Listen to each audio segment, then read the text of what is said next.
Afternoon. Taking a second to get situated a bit and give folks a chance to get in from the waiting room, and we'll get started here in just 1 second.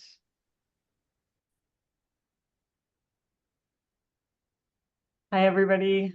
Thanks so much for joining us this afternoon. My name is Melissa Yates. I use she, her pronouns, and we are here for the How To Round 6 Funding Opportunities Reviewer Training. So just want to say thank you to you all for taking the time and energy to be a part of this process for us. It's such a tremendous help, absolutely essential to this process. So I know we'll have folks who aren't able to attend today, and so that's why we are recording that session, and we'll be sharing it out with everyone as soon as we're able to get it posted as well. So thank you all again for being here, and we're going to jump on in. I know there's lots to cover in our short 50 minutes together today, and so we'll go ahead and jump on in.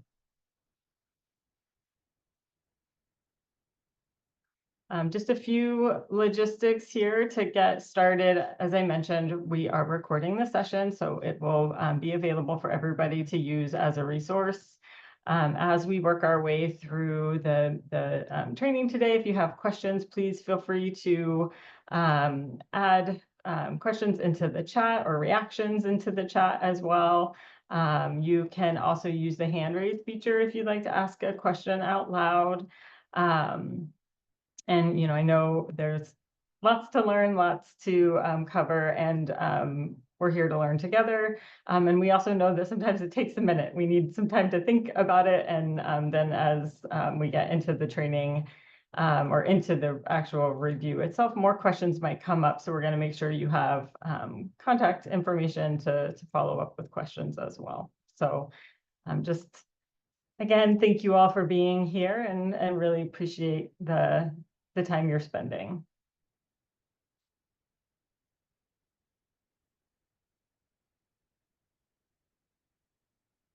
So just a quick overview of what we're going to be spending our time on before we do some introductions here. First, we are covering obviously a little bit of welcome and logistics. Then we're going to give a little bit of background on the how-to program, since we have a pretty wide range of folks taking part in the process. And then we're going to go over some eligibility and proposal requirements, as well as sort of the timeline that you all can expect as part of this process. And then we'll get into the real details of what you're going to be doing as a reviewer, and how you'll be using the scoring rubric that matches up with the proposal content. And then to wrap up, we'll go over the conflict of interest forms that we'll have all of you all complete before we send out proposals for review. All right, I will try not to run through this too quickly. So excited and so much to talk about. Don't want to sound like you're listening to me at 1.5 speed or anything. So please let me know if you have questions, or if there's anything that isn't unclear or that is unclear as we work our way through the training today. So just briefly want to know a little bit about who's here, and also introduce you to our How To support team. So we have a big group of reviewers, and I know we'll have many folks who are listening to this after the session today, reviewing the recording, but still great for us to know a little bit about who's here. So if you could introduce yourself in the chat, just drop in your name, pronouns if you wish, and your organization or role that you're a part of. It's always great to see. I also will turn it over to some of our internal team to introduce themselves. I mentioned it earlier, but I know we've had some folks join us as we are getting settled in. So just a quick intro for myself. I'm Melissa Yates. I use she, her pronouns. You've all gotten many, many emails from me, so I think you know who I am, but really excited to have you here today. And I'm going to pass it over to Suzanne to introduce herself. Hello, my name is Suzanne Chrisman. I'm with the Oregon Department of Human Services Contracts and Procurement Office, and I'm on the OHA team. So I'm working on the request for grant proposal for the HOWTO Round 6, and I'll be doing the writing the grant agreements with Melissa. Thanks so much, Suzanne. We also have a couple other members of our OHA team. Not everyone is able to join in today or unmute today, but Katrina Dowdy is also part of our HOWTO team and will be taking part in the review process. And then we also have Jessica Malmstrom and Annette Pierce, who are both helping out. Today, Annette Pierce is the Zoom guru behind the scenes. So thank you, Annette, for jumping in and helping us today.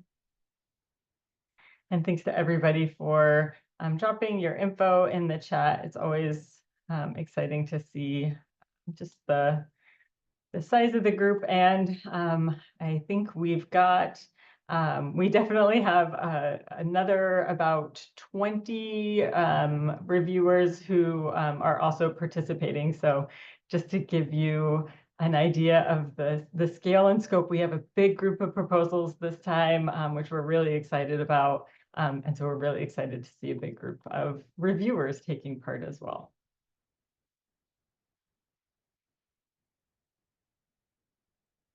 All right, and keep those intros coming in the chat if you haven't yet.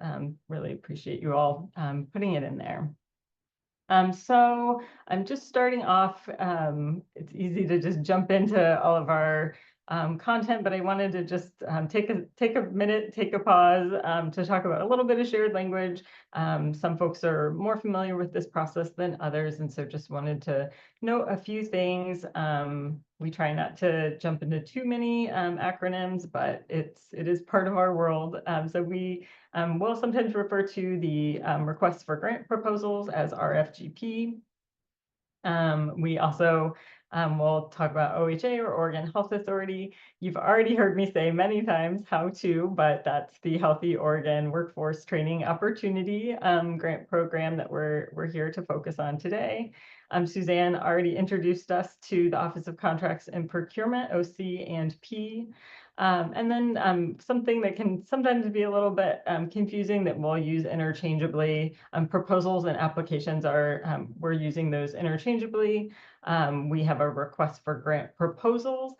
So they're officially proposals, but if you refer to it as an application, it's the same idea for us.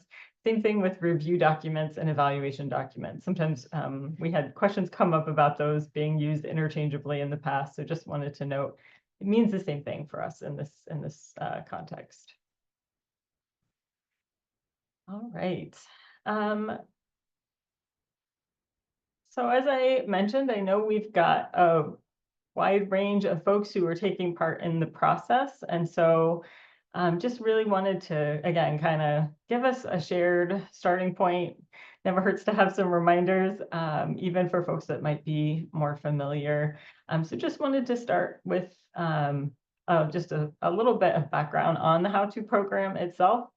The HOWTO program is really focused on supporting innovative, transformative, community-based training initiatives to address local healthcare workforce shortages and expand the diversity of the health professional workforce. Really trying to look at how we expand health professional training to address healthcare workforce shortages for people in culturally and linguistically diverse groups. Groups that have been economically and socially marginalized, tribal communities, rural communities, and additional communities that have experienced health inequities throughout Oregon. I think I have said those lines so many times before. I try to get myself to pause and slow it down and really think about what we're talking about. You're going to see these concepts throughout, not just the proposals, but the scoring rubric that you're going to be utilizing as a reviewer. So it's nice just to kind of have that second to think about how you see these. woven throughout the process. The HOWTO program is also open to a really diverse, range of program types. You're going to see a wide range of healthcare disciplines represented in the pool of proposals because it's open to all areas of the healthcare workforce. It's also going to represent all kinds of different organization types. So you may see a proposal that's from a very small community-based organization, might be a team of two, or you might see a proposal that's from a large healthcare system. So you'll see the scale and scope of what's being proposed and what the ask is from proposers. It just is really wide-ranging, which is part of what makes it exciting. It's also part of what makes it a challenge to select from such a big group of proposals, and why we're so excited to have you all here to take part in that process. We also, seeing the range of grantees that we already have, current and previous grantees, everything from trying to expose high school students to oral health careers, through physician residencies in rural communities. So it's really looking at all areas of the healthcare workforce potentially. It's all dependent on who submits, right?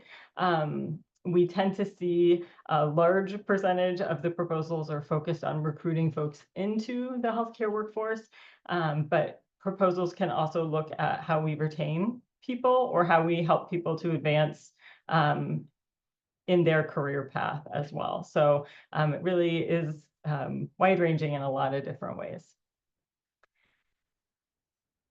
All right, so that kind of leads into thinking about what it means to be eligible to apply. So kind of thinking about what some of the requirements are and things that you'll see represented in the pool.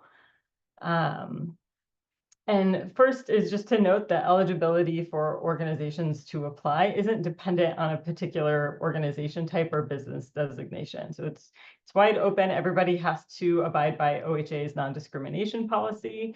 But beyond that, it's not open to, subsets of business types or organizations. It's very broadly stated. There are some requirements in terms of what folks can use the funding for and timelines. So proposals can be asking for up to a 3-year timeline. It doesn't have to be a 3-year project, but many are. And they can ask for up to a total of $1 million. So 1 million total. So across whatever timeline they are proposing as part of the project. And then the grant funds can't be used for capital construction costs, and they can't be used for maintenance of effort of existing activities. So that is to say, thinking back to that previous slide where we talked about the purpose, is trying to, think about supporting those innovative, transformative training programs. And that's, trying to get new programs off the ground, new impact, new strategies, not just maintaining status quo and not just maintaining current funding levels for a project. So beyond that, there's a wide range of what folks will be asking for. It can be utilized for barrier reduction for workforce participants or building staff capacity, all kinds of different possibilities. And you'll see that in the budget and budget narrative that you'll get with the proposals that you review. And then you will see too how HOWTO grantees can apply for new projects in different rounds. But they are asked, they have to still demonstrate, just like all of the proposers, they have to talk about their organizational capacity for the project. So how can they support the new program as well? All right, and as I said, please don't hesitate to let me know if you have questions, either dropping it in the chat or raising a hand as I work my way through all of this. All right, so thinking kind of about the big picture background for the program, kind of shifting gears a little bit to talk a bit about where we are in the process that you all are taking part in. So Our proposals were the request for grant proposals closed December 16th. So we're still, Suzanne is wrapping up the review just to confirm complete proposals, that knowing the full list of who is eligible to be reviewed, which is really just about if there's an incomplete application, we can't review it, but we've made it to the reviewer training, obviously, today on January 7th. And the next part of the process after today is going to be for you to get a conflict of interest form from Suzanne. We're going to spend some time at the end of today's session talking more about what that process looks like.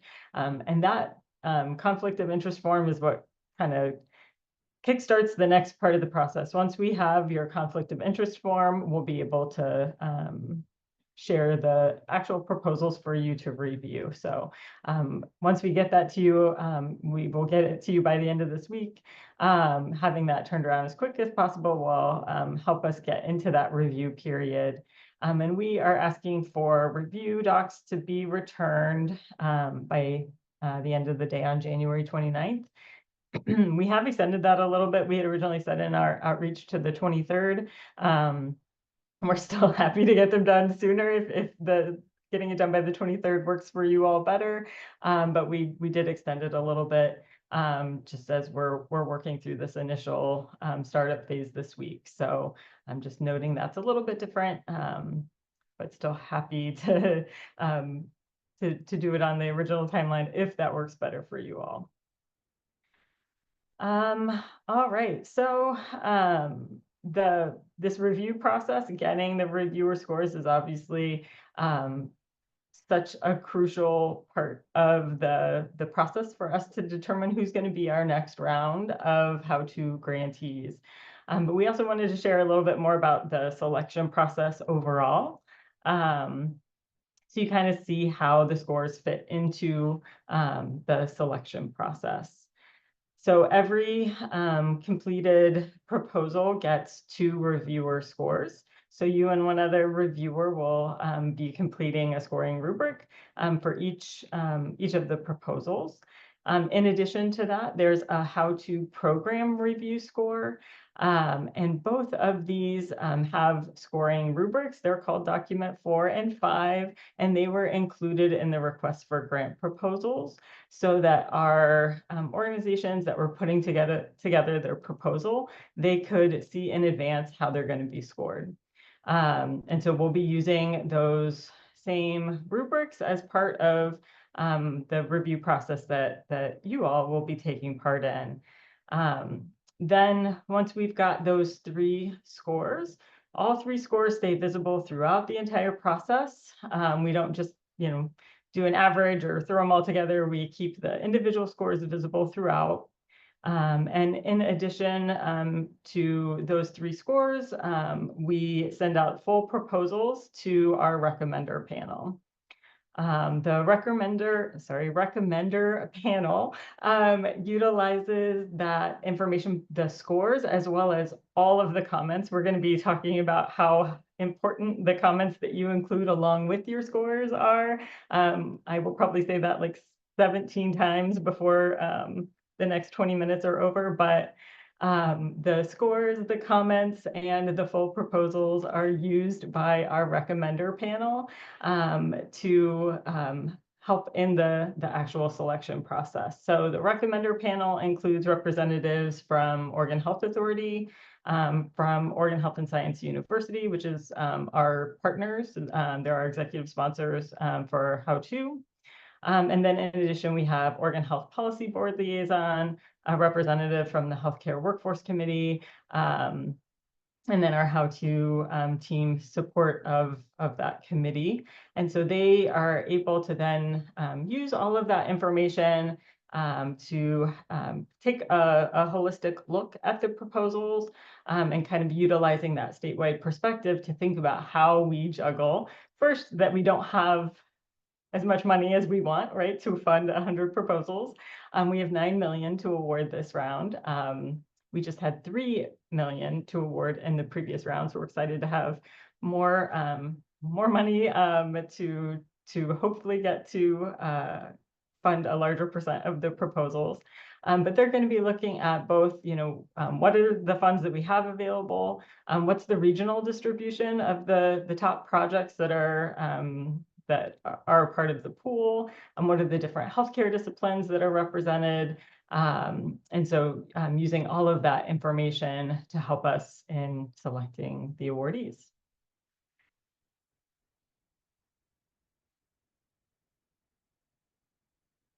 All right. So this is where we kind of shift into some of the nitty-gritty details of the process, and we're going to start to get more and more into the weeds of that process as we go here. So again, don't hesitate to let me know if you have questions along the way. All right, so just a quick reminder, as part of the review process, our reviewers are considered public officials, and the review documents are public record and subject to public records requests.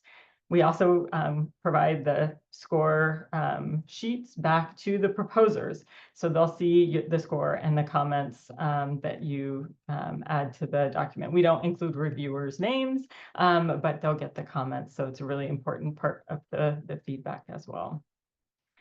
After you complete that conflict of interest form, which we're going to spend some more time talking about in a bit, you'll get the proposal file. So there's a file of the kind of the heart of the project, as well as a budget table.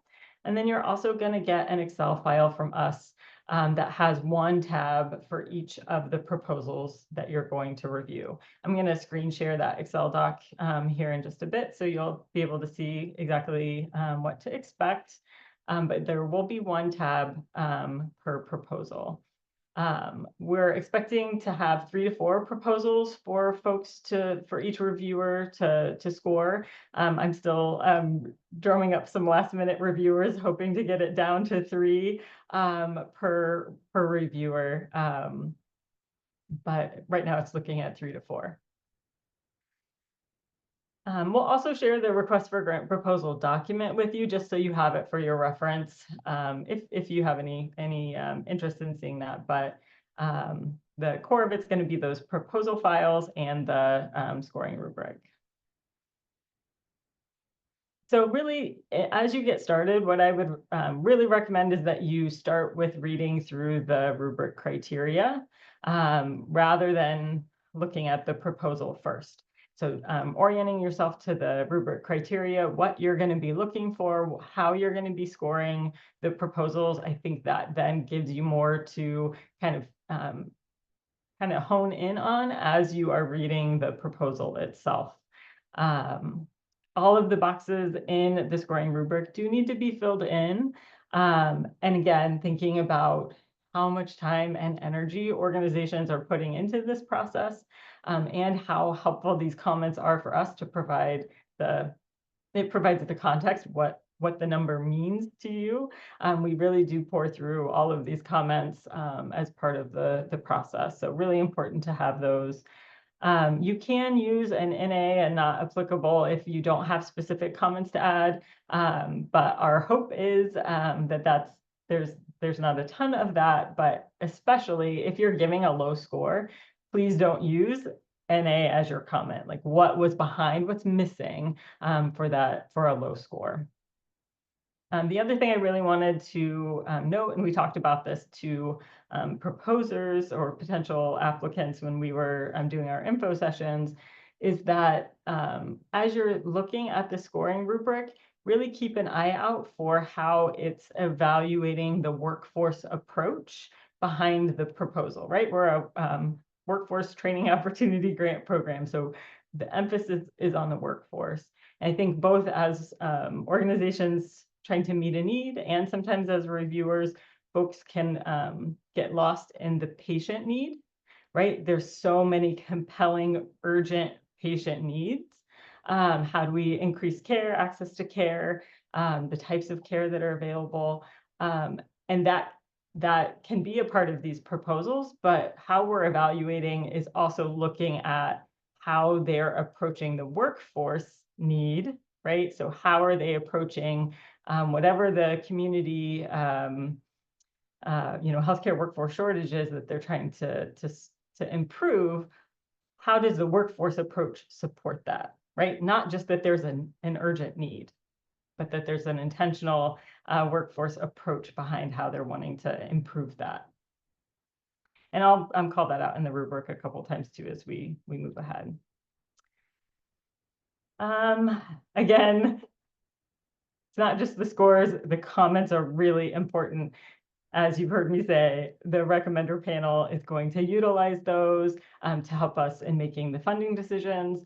And again, the rubric score and comments also go back to proposers so they can see areas to improve, areas that were already strong, just really important part of that feedback process. And again, I mentioned this before, but just wanted to reiterate that the organization submitting, they saw this in advance. It was a part of the proposal, so they also had an understanding of how they would be scored.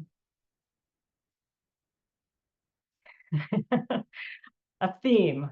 Reviewer comments are essential. Really, really, really, really important. And partly, I know I've said this in different ways, but reiterating here, our selection process doesn't just take some numbers, throw the numbers together, and then pick the, add up the totals to get to 9 million, right? Where there's more sort of digging into what the scores meant, how they reflect different regional distribution across the state, healthcare disciplines, all those things. And so the comments and the scores are really, they're partners for us in how we help to understand the proposals and really dig into those details to make the awards. So I pulled out a little snapshot from the first couple items in the rubric to go through a few things before we actually screen share with the rubric. For those of you, I know many of you, I love seeing familiar names from the round 5 review. For those of you who did this with us last round, you will be relieved that we took feedback from both from our proposers, also from our reviewers to try and update this rubric. So we did trim it down from about 40 rubric items to 24 to try and really make things more clear as people are trying to think about what they're talking about in their proposal as the organization's writing these. And also just trying to think about how do we make this as clear as possible to help simplify and provide more transparency in the process. So we did our best. There's still a lot of rubric items, but our hope is that we've helped them to be a bit more distinct and clear. The first 2 sets of rubric items are looking at the overall project. So they're kind of the big picture rubric items. And then from there, the rubric follows each section. It actually goes in order of how they've written the proposal itself. So there's a few things I just want to call out in looking at this to help kind of orient you and think about how you're going to be doing this scoring.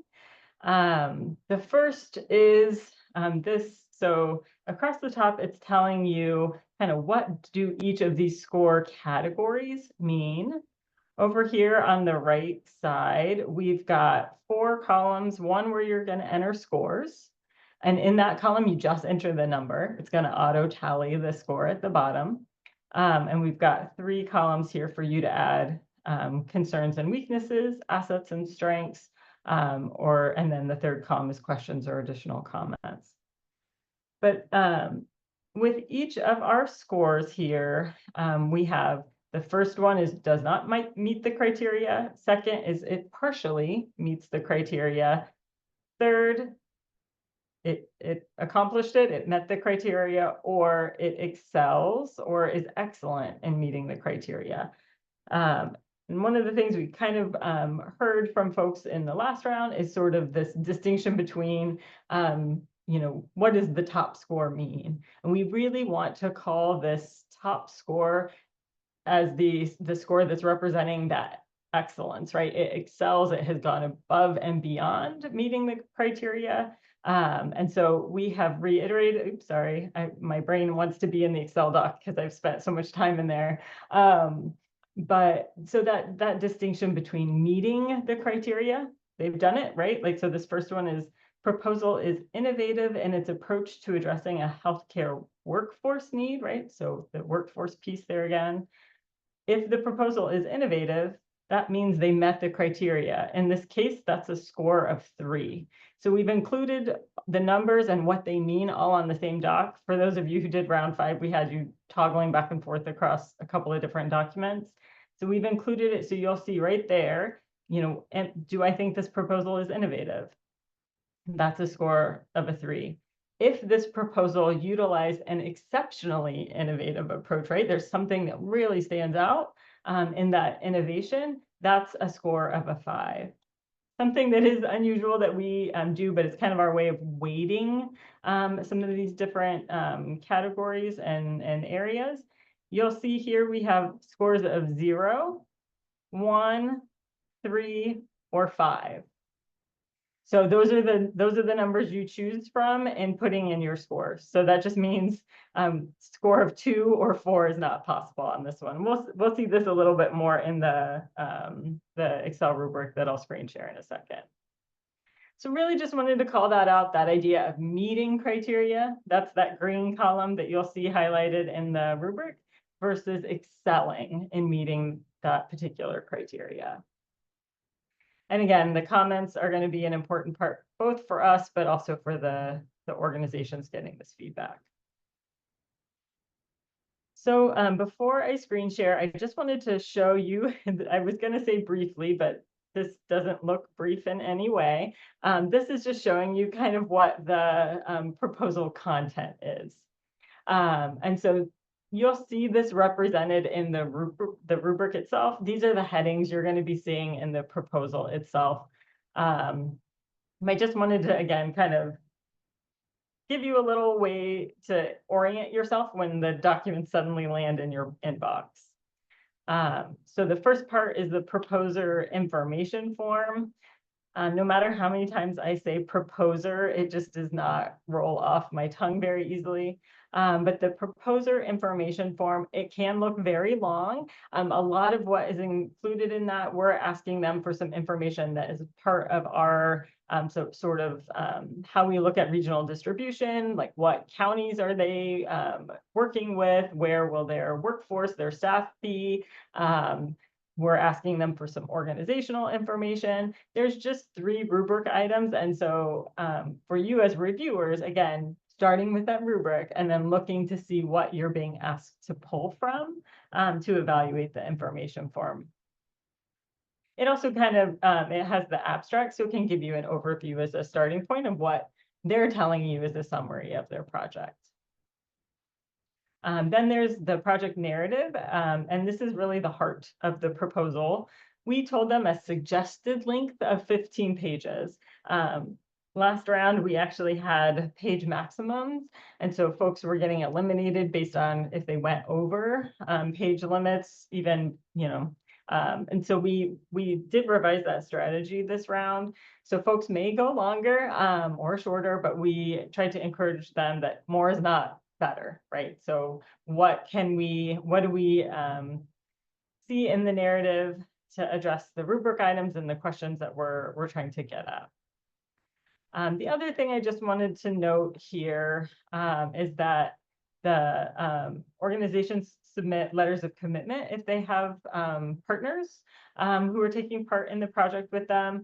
And so if they have several partners, it can make the proposal look even longer because they'll have letters from each of those groups. So it's just sort of them sharing what their financial and time commitments are as part of the project. All right. So actually, before I jump to this, Susanna has a comment. And while you're doing that, I'm actually going to pull up a different doc to screen share real quick. So one of the comments I'd like to mention on that last slide was the appendices the letters of commitment and that other item there, those aren't necessarily, you know, those aren't part of the number, the suggested limit. So if you when you get your email with the proposals, um, don't don't be shocked at the page numbers, because a lot of that is going to be in from the letters of commitment and things that they might provide that um, we're not going to knock them for providing that, but it's not necessarily, uh, going to be something that's completely graded on. So, some people did a letter of, what was that other thing called? A letter of support. And so, like, anyway, I just want you to not be shocked. There are some extra pieces that can make it look longer than what you Mhm. are really focused on. Absolutely. So just real quick, this is going to be the rubric document that you get. So it's document 4 here. And you'll see at the bottom the different tabs that I mentioned. So there, we've got it for 4. They're all exactly the same. I would recommend, it's really handy for us, but I would say also for you, you can rename these to the name of the organization, because proposal 1 versus the organization name listed, you can just right click and rename that tab if you want to say what the name of the group submitting was. So that's helpful. On each of these, you're also just going to fill out this top section. So what's the organization applying? What's your name, the date you reviewed, and then we put in a amount requested. This is listed in the proposal information form, as well as in the budget and a few different places. So you'll just see same thing that we already snapshotted in that previous slide, the idea of meets criteria, and then the boxes for you to fill in for your comments here. And just to scroll through without giving you all any motion sickness here, the first 2 categories are for that overall project, right? So this is kind of looking at the information they've provided as a whole on workforce needs. So there's 3 rubric items here talking about the workforce approach. And then there's a diversity, equity, and inclusion section for these 4 rubric items here. And so in both of these top sections, we have the scoring as 0, 1, 3, or 5. And then you're going to put in your score here. The one thing I wanted to call out, and I've tried to, where I can, make some notes and draw your attention. Here is the end of the 5 as a maximum. Then we shift to 3 as a maximum, right? So again, the number is right there in the category to show you what you can score them. So here it's 0, 1, 2, or 3. That's just, again, a way for us to weight different items, different sections in different ways. So as you work your way through the rest, everything else is going to be a maximum of 3. So just kind of highlighting that, you'll see the yellow comment here, and I've done that throughout just to call out, because as you get started and you kind of get on a roll of 0, 1, 3, and 5 in these categories, then it shifts as we work our way into the individual subsections. Does that make sense? And then the other part, you over on the left-hand column under A, she'll note where you can find, may Yeah. find some information. Yeah, so on this first one here for the overall project, I did highlight for this one that there's a specific question within proposer information form that also addresses this. But then as we work our way through proposer information form, that's one section of the proposal. Then there's the problem statement. There's a specific section that's heading for the proposal that's problem statement. Same thing, goals and objectives. So it's broken down section by section for the rest of this rubric, all the way down through budget. Yeah.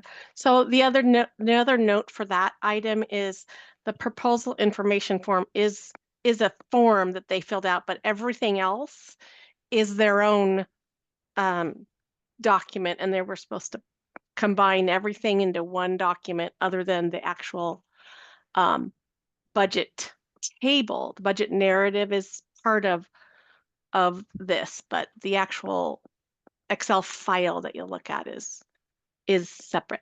So you should only get 2 files per proposal.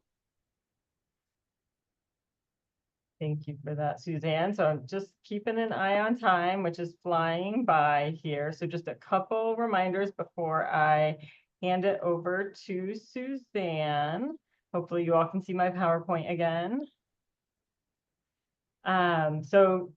Please make sure you're completing the scoring on your own. So this is an individual activity. Don't ask for input from colleagues or anything like that. Please complete the scoring on your own. Please score every question and add comments to explain. It does not need to be elaborate comments, right? Just a quick statement on concerns, strengths, or if you have questions or comments. So as brief and succinct is good. Make sure that you're reading every rubric item and the criteria. It will get faster as you move your way through the proposal, since you'll have more familiarity with the rubrics, different criteria along the way. And that rubric is trying to give you as much guidance as possible on what's a reasonable and fair score. We also know that scores are going to vary, and that's why we keep those individual scores visible throughout. It's why we spend time pouring through those comments to help us make sure that there hasn't been an error. If we have something where there seems to be any confusion, we'll follow up afterwards if we need to. But we really using the rubric to help you be consistent in how you apply the criteria as you're reviewing those different proposals is really helpful. All right, so that gives us a chance then to jump into the conflict of interest form portion. I know we're short on time. You will be getting more information from Suzanne with the form itself and what's included in it, but I'll hand it over to Suzanne to talk us a little bit through what that conflict of interest form contains. The conflict of interest form helps us to be transparent and make sure that we're not, oh, I lost a word and I'm a contract writer. We're not taking advantage of anything or receiving any or giving any monetary list, fee advantages to anybody. So there's actual conflict of interest versus potential conflict of interest.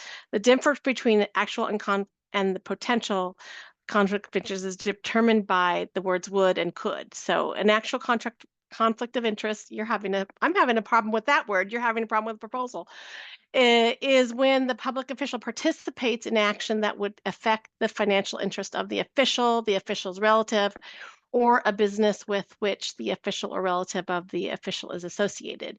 And it could also include those of people that you're living with that may not be a relative. So that's also in part of it. Potential is when the public official participates in the action that could affect the financial interests of the official, a relative of that official, or a business with that official or relative of that official is associated with. So again, that includes whoever's in the household, the official's household. And those of you, all of you that are conducting these reviews are considered you're the official. So next slide, please. You, a relative, any person you reside with, or any business associated with you, a relative, or any person you reside with. A financial impact is defined as a financial gain or an avoidance of a financial deterrent. Relative is you, your spouse, your stepchild, a sibling, step sibling, son-in-law, daughter-in-law, just anything that is related to you in some form or fashion. That could be whether it's blood or not. Parents, legal if you have a legal support obligation, any individual for whom you provide benefits arising from your employment. So any of you that process claims, or any of you that you're not supposed to help them out in any way, shape, or form. So anyway, there we go. Any individual for whom you receive benefits arising from that individual's employment. So it kind of goes both ways. Those of us that maybe are doing work that provides benefits, or those of us that might be receiving benefits. So there we have how that's connected. Next slide.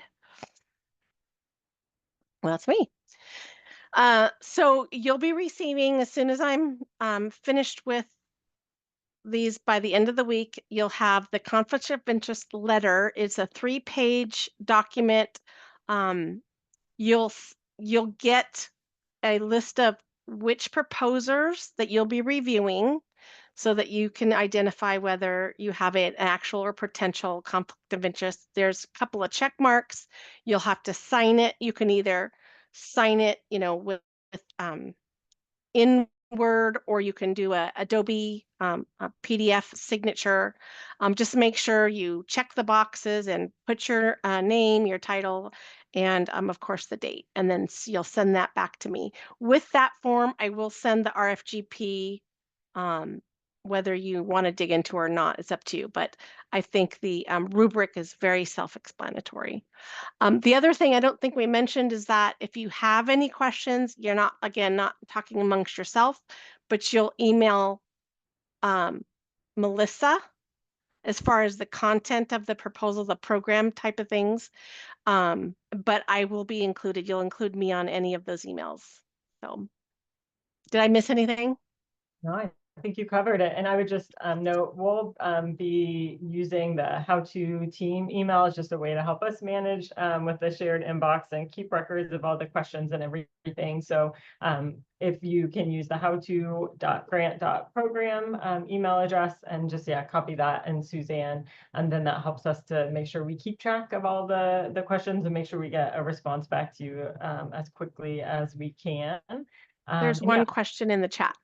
Okay, I'll get there 1 second. Yeah, and as Suzanne mentioned, we're working now through just making sure that the proposals are all complete, so that we can get the reviewers matched up to the proposals that you'll be reviewing. And I know those of you who filled out the form did let me know what areas you were interested in reviewing for. And so I will be doing my best to match up as much as possible, especially for those of you who just had maybe one specific area of expertise, and thinking about maybe just a couple of our oral health folks or our behavioral health team folks. So we'll be doing our best to match up and help spread the load. So yeah, we will. The aim is, it looks like we'll have 3 to 4 proposals per person this year. Our hope is to get a few more reviewers to help lighten that load. So if you have any colleagues or community partners that would be interested in participating, we're still able to add folks into the process here in the next couple of days. And so we'll be working to get that list put together and sent out as soon as possible, so you all can get those forms in and we can turn everything around to you as fast as possible. And I did see, thanks, Rebecca, one more question for linguistic diversity. For our federal requirements, we're required to serve the top 5 languages included in the state region. How are we defining linguistic diversity? Are we taking in the context of each cultural, taking in the context of that each cultural has different words and can have cultural meanings for concepts, but the aspect of language is not in the rubric. It's pretty broadly stated, both in terms of the proposer information form. We ask them about language access. That is one of the pieces of that. And then where they choose to speak to linguistic diversity. So we haven't gotten down into more specific criteria for that. And there will be some proposals that won't address it. They know that it's a part of the score, but it may not be something that their project addresses.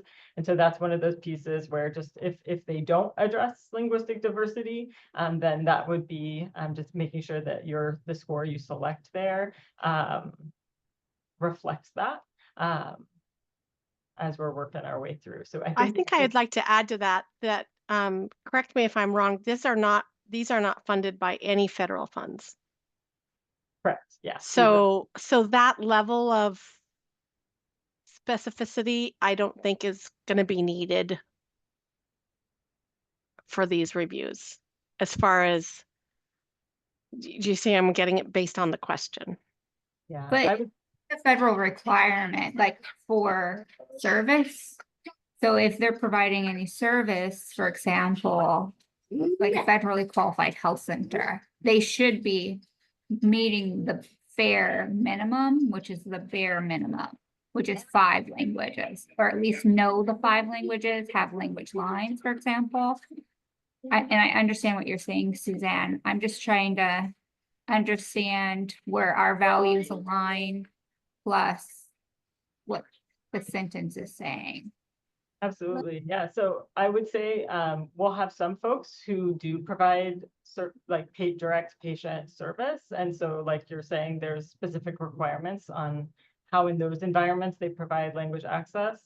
But we also have folks that are in educational settings that aren't providing patient care, or that are maybe doing a mentorship program in a high school or something like that. So they're working with really different criteria, and that's part of why we couldn't define that specifically, just because we're working with such a wide range of settings and organizations. So this would be where, based on what they're sharing in terms of the need and the context, the criteria is about whether they are advancing it or not. And so it's very broadly stated, and where we bring expertise on what's required or not, that can absolutely then be a piece of a comment, or how you both evaluate it and the comment you share if you have a question or concern. But we also we can't craft our criteria to be specific to a healthcare setting versus education versus community. So I think that's just where it's so broadly stated, but I see what you're getting at, sort of what are their requirements for the setting that they're in. No, that's helpful. Thank you, Melissa. Yeah. Well, and I know we are over time, so we are going to wrap up. Again, we'll have this recording to share with everyone. You'll hear from Suzanne and I many times, but you'll hear from us as soon as possible as we get things turned around. Again, reach out to us if you have any questions.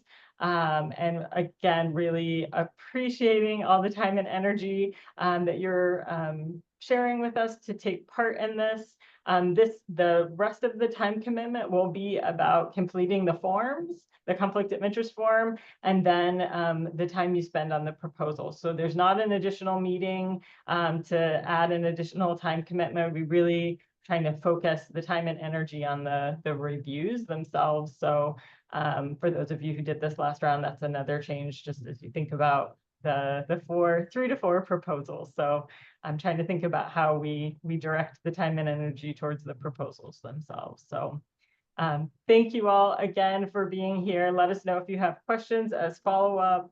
And again, if you know anyone who might want to take part, who hasn't been a part of that's not a part of one of the organizations that's submitting, please let us know. Please help spread the word. We'll take some more reviewers. So thank you all.